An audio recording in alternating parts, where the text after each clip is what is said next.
Right, so if you're looking for some cooling fans for your aquarium, these are perfect. Now I'm gonna show you guys, these are a little flexible, right?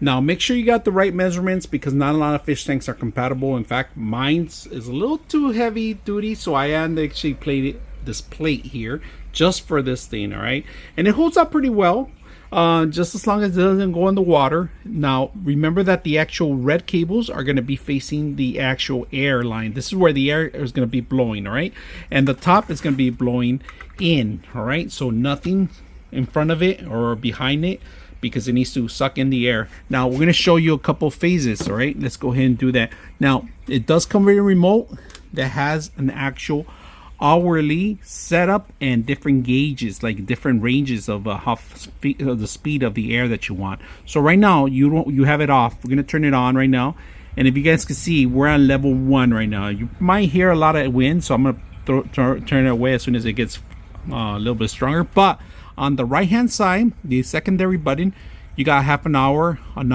2 hours, 4 hours, and 12 hours, and then we go back, all right, to 0, 5. This is the strongest, and you could use this as a fan. It's that strong.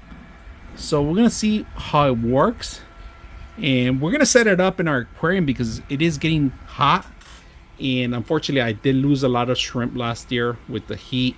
So this is going to help me lower the temperatures. All right, so let's go ahead and set this up. The thing I like about it, that it's flexible. That means you can move it up and down. You don't have to worry about it, and it grips on pretty good. I'm going to set this up right now and see how it works. So I'm going to have them here, and I'm going to turn it on.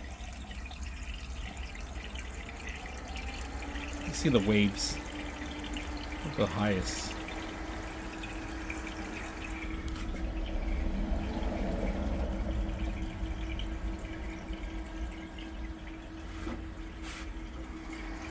And that's gonna turn it up a little colder, all right?